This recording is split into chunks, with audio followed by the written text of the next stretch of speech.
Welcome to this week's episode of the Building Texas Show. We're excited to be in a new studio here at Das Greenhouse, and we're meeting with Charles Woodin from Geekdom, the CEO of Geekdom in San Antonio. And we're going to really dive into an ecosystem conversation. But I want to say thank you, Charles, for being our first guest in the new studio out here, and for all of the work that you've done in almost 10 years now in this space. Well, I've been, thank you first off. This space looks beautiful. Thank you for having me. I'm excited to be one of the first ones. And Justin, just, the more we get to know each other, super excited about what you guys are building out here and where we can find collaborations. But yeah, I've been working now at Geekdom for 7+ years and been CEO for the last 5. And it's been an exciting ride. I'll say that much. It's been a lot. Well, and in San Antonio too. And so if you don't know Geekdom already, it is an incubator, an accelerator, a co-working space, all of those things combined.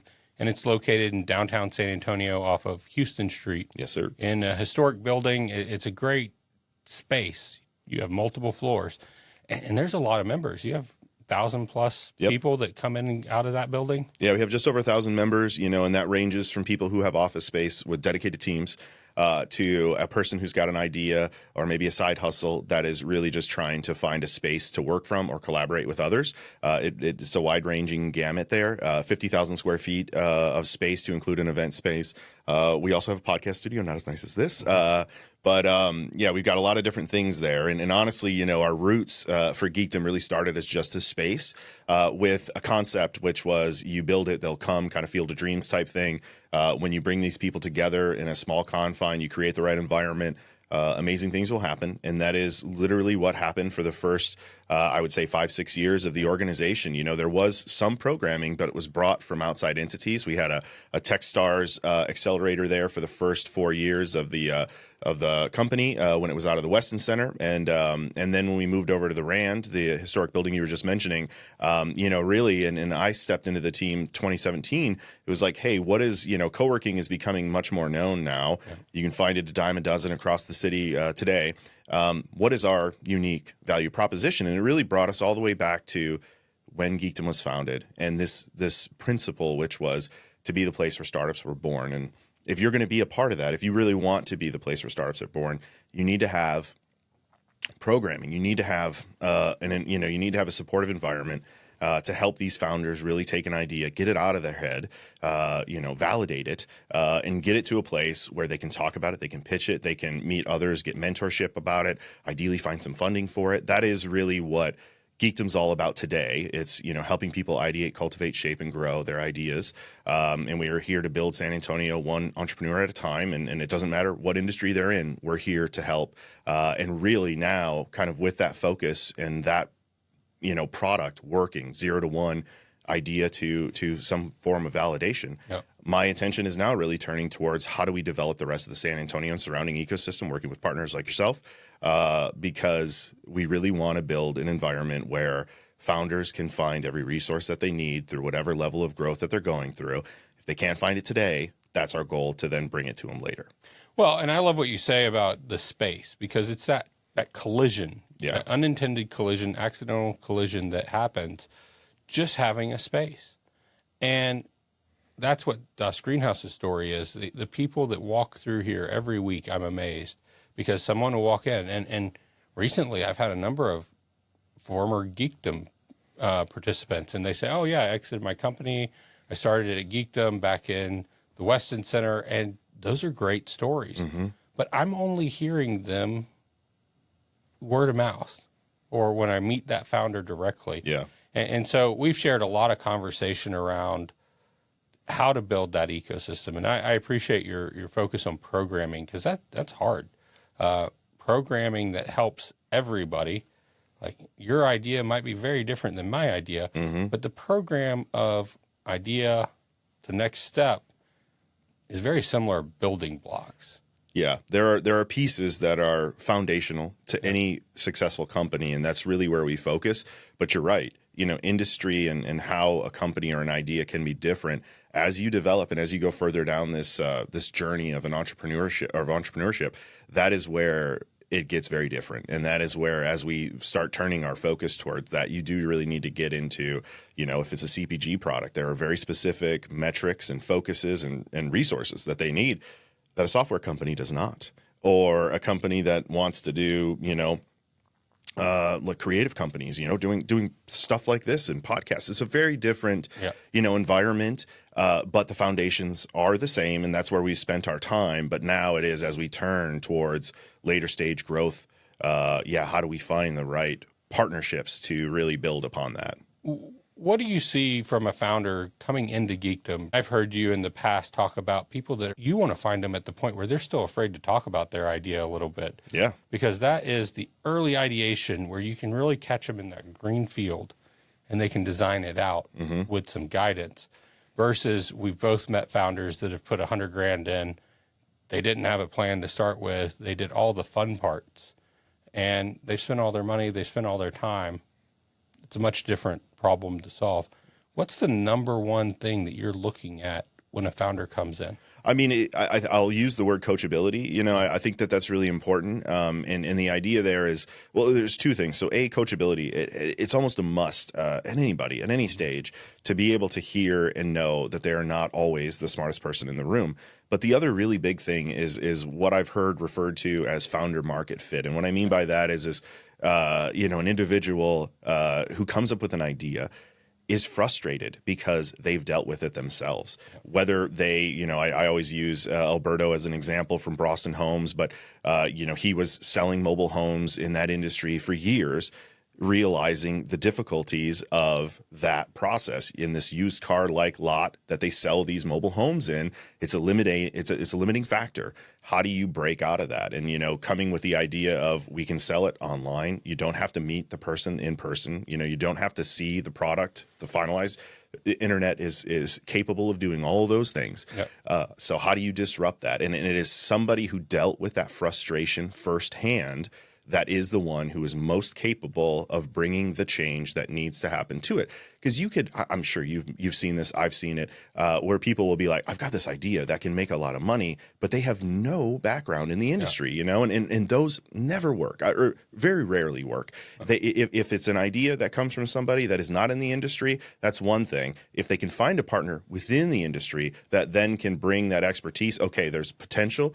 But when it is not tied to somebody from the industry or from the market, you're going to see it fail most often. And so, I look for obviously some kind of market tie or a partner with market tie, and then some kind of coachability. And again, to your point, being there early, I love that. It's such a rewarding feeling to be there, to see these aha moments, to help them understand that, hey, you need to go talk to some people. You need to really, meet with somebody who is dealing with that frustration now. Find your first customer, roll out the red carpet to them, make them understand that you're going to do anything that you can to build this product to solve their problem. And when you do that, and then you turn on the thing and you say, hey, would you be willing to pay me for this? Yes. And it's because you've eliminated this line item budget for me, which has been taking up so much. So I'll give you 10, 20, 30, 50% of that line item budget for this product. Okay, sweet. And then you turn it around and you start finding others. It's a huge thing to see, and I love being a part of it. And I appreciate that you say market experience is so important. But I also heard something really interesting in that answer around it was a pre-existing business, right? Mobile home sales has been happening for a long time. Mm-hmm. The innovation that comes into that has a technology element, but my concern is that we lump all innovation into tech. Yeah. And especially in a region like San Antonio and South Texas, innovation can occur in many, many ways. It doesn't have to be technology driven. It's the same where we use the word startup. Yep. It's really a small business until it's a big business. Yeah. And we all start the same. And I think some of the words that we use set a tone with people, with leaders, that they have this preconceived notion of a startup. But you're helping at Geekdom, and I know here at Dust Greenhouse, we help people that launch nonprofits, that launch just a different way to do a thing that's been done for 1,000 years. Yep. Woodworking. Mom and pop restaurant, taco shop, food truck, anything. Yeah. And amazingly, it's all the same business process, de-risking process, the bureaucracy of having a business. Mm-hmm. Those are the foundational elements that I see people really struggle on to get their idea from something exciting to something creating revenue. Yep. And I what you said there resonates with me so much. Words matter, and they matter so much. And I think that when we lump certain things into, we try to generalize them with certain terms, startup, tech. I mean, you've seen, Geekdom as an organization, we have steered kind of away from a lot of those words. And it's not because we don't think that tech is important. Tech is very important. But tech, the word itself, is a moving target. I mean, if you and I rewind the clock long enough or far enough back, tech was fire. Yep. Tech was a wheel. Tech is it is different depending on what time we're talking about. And, it can be seen in a lot of different ways. And I don't think that it is always going to be constricted by, if we were on the clock even 10 years, restricted by it being a software company. Today, being an AI-focused company or something in, Web3 or some kind of cryptocurrency. These are limitations of the generation which we are in today that's not going to be the same, in 10 years. The quicker that we realize that, and we realize to the point that you were just making though too, these small degrees of changes in how the business approaches things is really where the nuance and success comes in. And going back to even like a taco shop, we're going to do it just slightly different. It's going to be a different formulation, it's going to be a different flavor, it's going to be a different approach of how we sell it. Whatever it is, that is what is worthy of the time and investment of these founders, the time and investment of our team and the programming that we offer. And then that is really where you're going to start to see the next generation's successes come from. And so that's what we invest in, like with our time, with our effort, with our community. Well, I mean, to stay on the taco example, right? The innovation I've seen there in the last 10 years is the food truck. Yeah. I mean, what a great opportunity that's created for so many families. And it's also an interesting conversation when you talk about our region and the dependence, I think the perceived dependence on, you've got to go downtown to do that. Yeah. And that was the answer for a long time. That's how I got to know Geekdom. I was downtown working, and it was a great space to go meet others, see other like-minded, entrepreneurial people that are wanting to do more. But we were limited to that space. And I've appreciated your mindset on programming. You've developed great programs down there.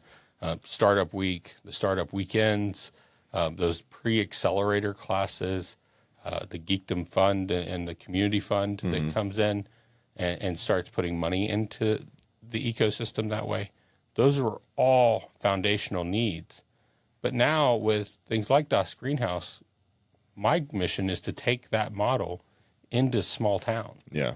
Out the highway systems of Highway 90, I-10, 35 is a whole different beast, but if you go north. If you go south at 35, though, I think there's a lot of opportunity. All the way down to Laredo. All the way down to Laredo, where we see huge commerce. Yeah. But those small towns think of small business. They celebrate their Main Street shops. But those people need resources. They need the next wave of education. They need something that's going to help their kids understand that they can build that business into a career. And that's what I worry about in our space, is that we don't become geographically dependent, but that what we're doing well in big city can be distributed to all of these students and young professionals across South Texas. Yeah, I think I think that goes back to a handful of things. What you're saying really resonates. So I'll mention a couple. Like one is, I grew up in Michigan, just north of Detroit, and really watching an environment that was on a downward spiral for so long. And I think what I hear you saying is these cities, towns, whatever we're looking at, they're all going to go through some form of a cycle where there is a dependency on a specific industry or a specific thing that exists within that geographic area for a period of time that supports a workforce, that supports, families and so on and so forth. And that is going to change over time. And the quicker that these municipalities, cities, towns, villages can adapt to those changing, targets, I think the quicker that they'll all be. And the thing that I love about watching what you're building here at Das Greenhouse, the relationships that you're creating among the hill country and kind of outside of that, is you're seeing this desire for these communities to want to get ahead of those moves and to make sure that they are not going to suffer the way that my old hometown suffered for decades, which was reliant on this one industry for so long, not really looking at what is the next industry, what is the next innovation that we can be in front of. I'm so happy to now, when I go home, see how much that city and that community has changed and adopt all these new things, StockX, all these other ones. It's so exciting to see. But that is ultimately what I'm seeing through the work and the conversations that you and I have been having is that these towns are seeing that, and they're trying to adapt, and they're really leading their communities towards the future. The right people are, and it's how do we help fund and fuel that. And the way that I'm approaching it from what we're doing is even through our early explanation on this conversation, my target is shifting. It is shifting from, if we're doing 0 to 1, if we're helping somebody walk in with an idea, get to a point where they can really go to product, go to market, start talking to people, hopefully start getting investments, start selling their product, all those things. That's where I was focused. And now my focus is turning towards how do we go further down that journey for them. I think one of the things that's really important for us to do is say this 0 to 1, if it is working, how do we make it available to other communities? How do we find partnerships so that we can make it so much easier for them to skip the pain and struggle that we went through to do that, and arm them with a playbook, arm them with an understanding of the things that we've learned, so that it is not something that takes longer than it needs to, and that you can get in front of that as fast as possible. So, creating relationships with you and the Rio Grande Valley and others, to try to make sure that we have those things available and it's not too much to get to. Well, and it's really the follow-on funding. Like, I appreciate the community fund and that $25,000 that is used to infuse into companies. Mm-hmm. Bear County and the Innovation Fund, I've seen them do some incredible stuff. That funding is important for these early stage companies. And I don't want to say startups, early stage companies need that early funding. And historically, we call it friends and family, right? Yep. Some people will call it angel investment at that stage. But that stage only matters if there's a follow-on stage of capital. And sometimes that comes from revenue. Sometimes that's continued next series of investment. And that's where I see an opportunity for our region to really understand where can we make those investments? How can we make those? Who's making those investments? Because we're seeing a lot of great talent leave our region. Yep. Because that follow-on capital just isn't easily seen. And so I appreciate what you're doing to make that visible, to make those founders visible, and then the programming that just continues to educate not only the founders, but the audience around them on what is it they're doing and why. Yeah, well, I appreciate that. And I appreciate what you're doing with things like this, being able to shine a spotlight on these companies, because I do think that is one piece of this puzzle, is that if we are not shining a spotlight on the innovations and the founders that are coming from these communities, then that is, it's a failure on us, because the more that we shine a spotlight on them, I think, funding is more mobile today than it's ever been. Yeah. I think it's going to continue to do that. And the more that we let people know that there's something happening in these communities and that it's worthy of the attention and the funding that is available in other communities, then I think that's how we make that change. We tell their stories. We help them get into, trade shows. We help them get into media so that they can really break that, awareness ceiling, of lack of a better term, and then ideally get some funding, because there is funding. There's a lot of funding in these areas. It's a lot of wealthy individuals. Texas is growing. Yeah. And I think that it's incumbent on us to try to de-risk these things, get the individual, investors in front of these individuals as quickly as possible, and build that relationship. It's important. But not all the funding that these companies are going to need is all going to be here. And so how do we attract some of those other individual funders here to really kind of get behind these ideas? Well, and that's easier for them to get behind when they're going through programming that the investor says, oh yeah, that is a de-risk, because I know they're surrounded by mentors programs, milestones, etc., because they're in a DOS Greenhouse program, a Geekdom program that might be one and the same, right? Yep. But it helps the investor see what's happening. Because the other part of that is a founder out there on their own is a lonely island, and they can tell their story from the rooftop. It's still lonely. Yep. But if they're in a cohort or if they're in a community, they can get more visibility. If you know about them, that's great for that company because your investor network, your mentor networks can know about them pretty quickly. And then you have that whole network effect, and it just spreads and spreads. And that's really where I think things start to pay off.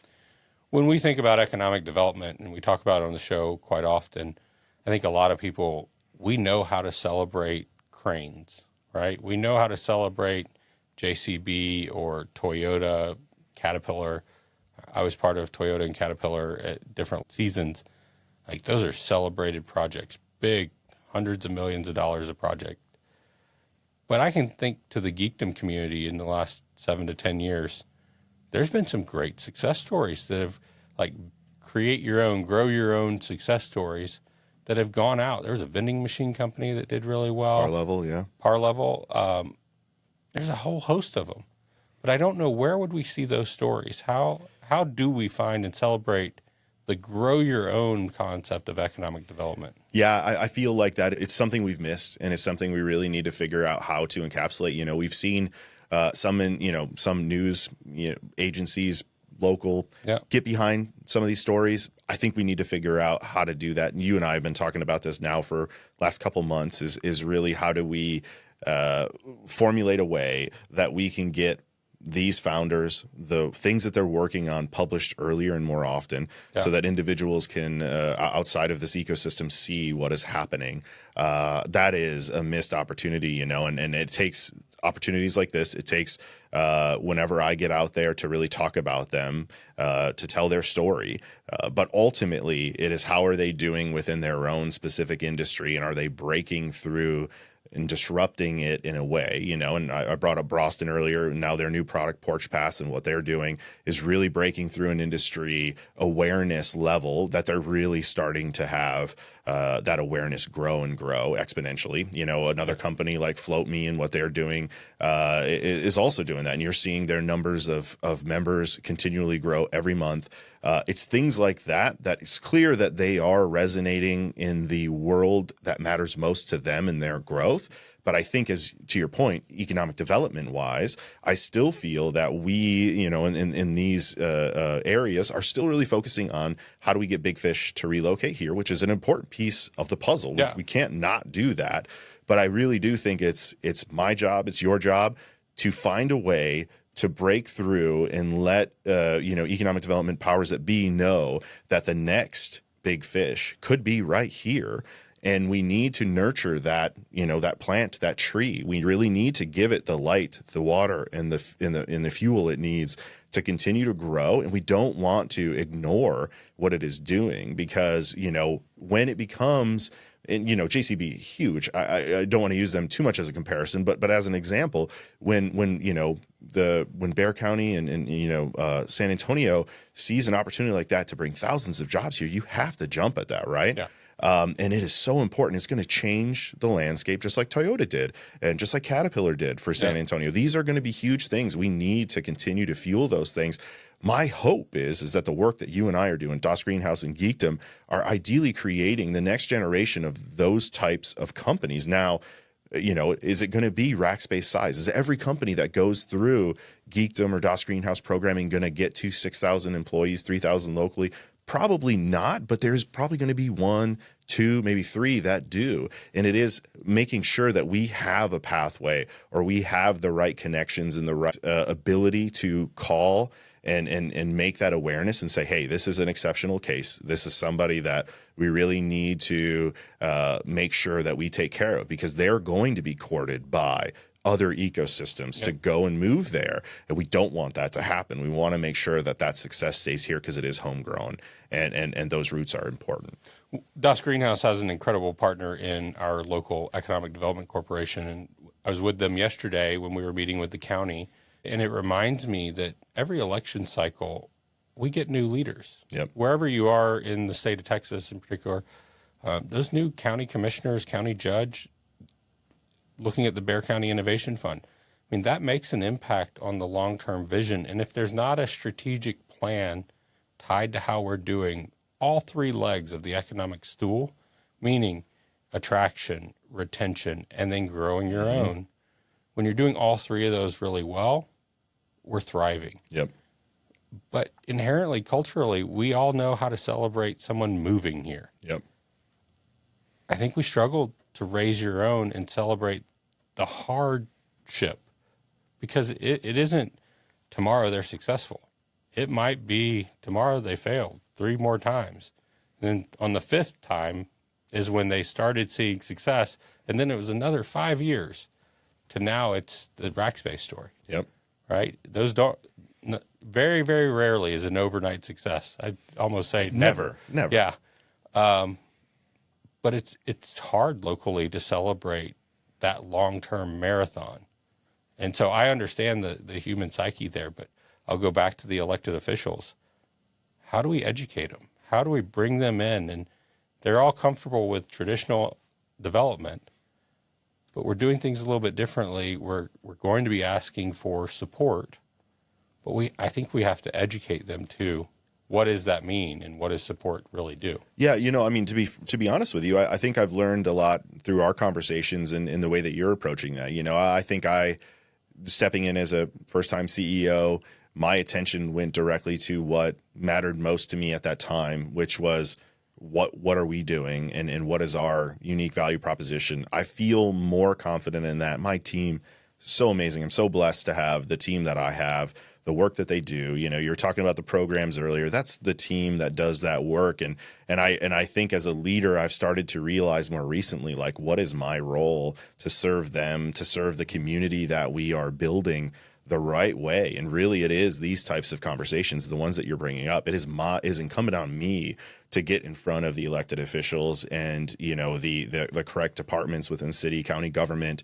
Let them know that the work that we are doing is important, that the next generation is strong. These roots they've got a lot of growth with them. How do we build our voice louder and stronger to be able to make that impact, to be able to break through that awareness kind of bubble that can exist. So that is where I'm starting to turn my attention. Just recently, this last 23 we were awarded, but 24 really grew. A partnership with the city of San Antonio through Launch SA, which is really this kind of broad, holistic resource management or resource access organization. The idea there is that any small business struggling within the city of San Antonio that needs an answer, whether it be, hey, I need to find a good lawyer, I need to find some funding, construction's killing me, I need to find resources. They have a kind of 311, for lack of a better term, to go to find those resources. That is what Launch SA is intended to be. Matthew Espinosa, the team that's there, just doing amazing work. That to me was a huge win for us. It showed that the Geekdom community that we're building, this holistic and agnostic group focused on being supportive and building. I think the city of San Antonio saw that. They supported us through this, and I think we're starting to see those dividends starting to pay off. I love that work, but that is step one. There's a lot more to go here and figure out how do we make sure that the new city council, the new mayor that's going to be coming into San Antonio and in 25, how do we make sure that they see the same value in it? As we saw Judge Nelson Wolff, who was stalwart in the community for decades and who built that innovation fund within Bexar County. How do we make sure that, when Peter Sakai came in and now he's been judged for a couple of years, a year and a half, 2 years, he's been so supportive of it as well. I think that those are the important things, is making sure that these initiatives that support that local growth are continually fueled and continually grown. And we've seen that. And I want to continue to make sure that I have a voice to help make sure that those things happen. Well, and I think our voice is stronger together in that. Agreed. And you and I have talked about at the statewide level, we have organizations that support EDC statewide, economic development statewide, chambers statewide. We don't have an innovation statewide that I would say is really leading that narrative. And it really goes back to how Texas is structured, that we are a county-to-county competitive space. Yeah. And I'd like to see that come down, especially in innovation. And we build the innovation hubs across Texas, and we share investors. We share great ideas, because that's what's going to lead Texas into the future of innovative work. And I try not to say tech, because it might just be a different way of doing the business that can really transform a region. Yeah. And innovation happens everywhere. Some of my favorite innovation is out in the field in West Texas. It's not, it doesn't all have to happen downtown. Yeah, in a concrete jungle. Yeah, it can happen anywhere. So as we go back to the community you have at Geekdom, the programming that you do at Geekdom, what is it that you're hearing from your 1,000+ members today? What is it that they're looking for individually? What are they coming for? You know, I always find that a funny anecdote, and what it is I think the farther you remove yourself from the individuals that are really building, the more that the voices kind of get drowned out by one leading thing. And I would say that the farther you remove, everything boils down to one word, which is funding. I think that is true. Yes, I'm not saying it's not, but I think it is more symptomatic. There's a lot of other pieces to this puzzle that is, exactly what we do with our programming. It's exactly what we do with our partnerships, is really trying to figure out, like, let's get to the root cause of whatever this particular company, this particular founder is struggling with. And then when you work on that, surprisingly, funding does come, or at least access to funding starts to show up. You can go through more typical, threads of funding, whether it be loans or whatever. But I think that there's, in the world that we operate in, everybody kind of leans towards I need to do equity financing. I need to get individuals coming in and do venture capitalist funding. And it's still so rare. It's rare within the entire macro world, but particularly it's very rare here. And so how do we broaden that and make sure that funding is accessible? I do, as we get into that deeper and deeper, it is something that, as I talked about earlier, and I turn my attention to this later stage, that is a really important piece to the puzzle. Is I have to figure out, making sure that the products, i.e. the startups and the founders that are coming out of our programming, are well suited for funding. So that's incumbent on me and my team. Yep. I feel very confident that the work that we're doing there is producing that. And then now the attention turns to, how do we find the right partners? How do we find the right funding to bring to them for the stage in which they are at today? And then if they are at a stage today where certain funding is only really suited for that, then how do we make sure that we get them further down a stage so that they open up that aperture and they can get more funding from different sources? And so that's kind of how I'm approaching it, again, from this kind of 0 to 1 and now going 1 to 2 stage, but really going back to the advocacy that you were talking about just prior to this in government. I have to do that now as well in funding, and I have to go to the banks and I have to say, like, hey, our programming can de-risk some of these more so than what you may typically get when a person walks off the street and asks for a loan and you're like, hey, I need X number of years in business. I need this. I need that. Is there a way that I can build a relationship with a banking institution to say, hey, this is the proof in the pudding, the work that they've put in, the dedication through their programming. What does that mean to you? And are you willing to then put something on the line for that? Starting to hear a lot better feedback from the banking institutions today, which is a great sign. Working with our angel, groups, Alamo Angels, what you guys are building out here in Bernie and Kendall County. Those things are also where I'm turning my attention. So how do we build those relationships so that when I think that we've got something powerful coming out of our programs, I give you a call, I give Sebastian a call, I let him know, like, hey, this is something you got to check out. That's another key piece. And then really then starting to broaden that VC, network as well. The Austin has seen such great growth in that. And so how do we get what they're doing there to see the products that are coming out of Geekdom as more investable? So what is that success? And I think it goes to angel education, right? And it's educating people on the different types of funding that are out there. Mm-hmm. If I'm a founder and I say, well, yeah, I can just go to the bank and get some money, and that is a pipe dream. Short of you being independently wealthy and bankable, having a outside of anything else. Yeah. A bank is not traditionally where you can get early stage funding. They will typically say you should go to the SBA. Yep. And I give my banking friends a hard time about that answer because that's sending someone to a meat grinder. If they don't know what the acronym SBA stands for, which they typically don't, you're not going to be successful. And what our programs do is they enable someone to educate themselves, grow into a stage where they know what it means.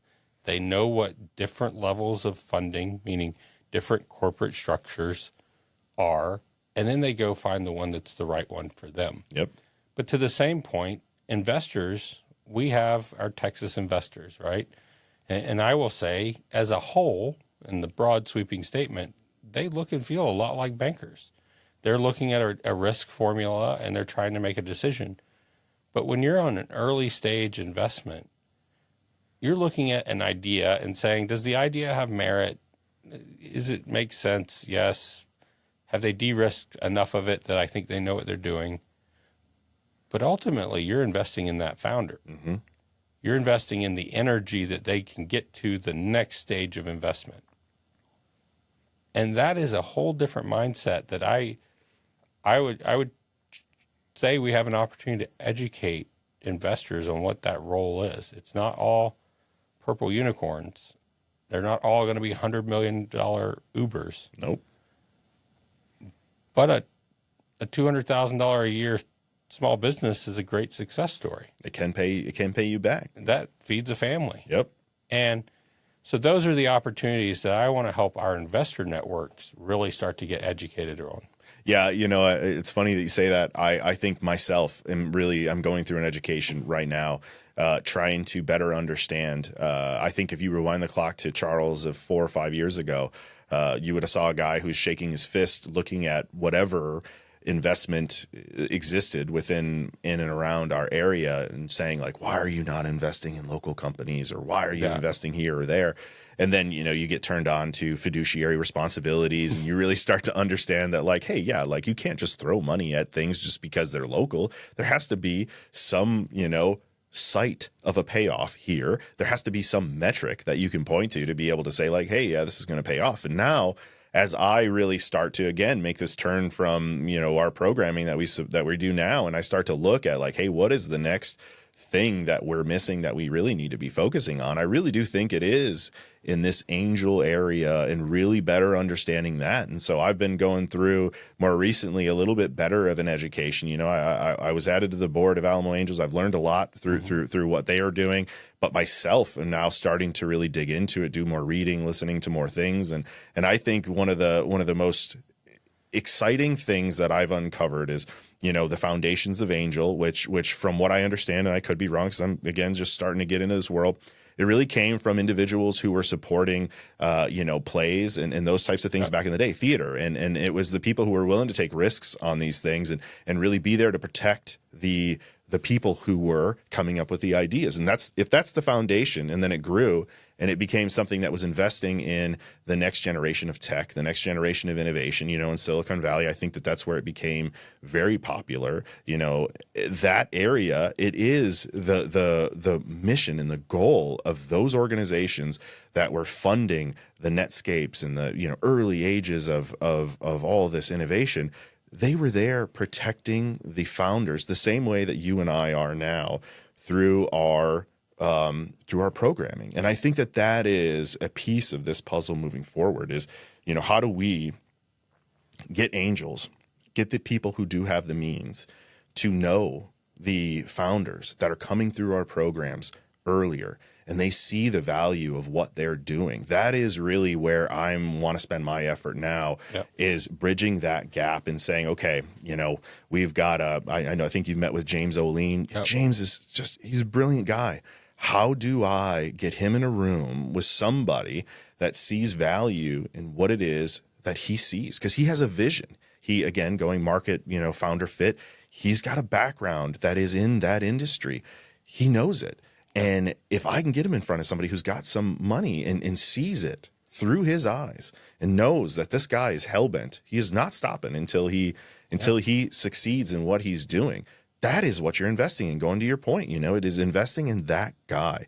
You and I were just talking about Andrew and what he's doing with Southside Craft Soda. He is hellbent on breaking through, and he's had some really good wins, with H-E-B and Walmart. And I want to find the people who see that same thing that I see in him. I don't have the funding myself that I could do the investment that I want, but I do believe in these individuals. And so how do I put them in situations where they can have that impact on another person and then be able to get what they need to get over this hurdle that sits directly in front of them and then start really breaking through this exponential growth that we all want to see within the community. So that is really where my attention's turning, trying to build better partnerships with Alamo Angels, what you guys are doing here, and find others and really just say like, hey, how do I invite you into these intimate scenarios so that you get to know these people better? And it's really connecting the state, because I can think of 20 angel networks off the top of my head statewide that if we could all see the deal flow, Texas wins.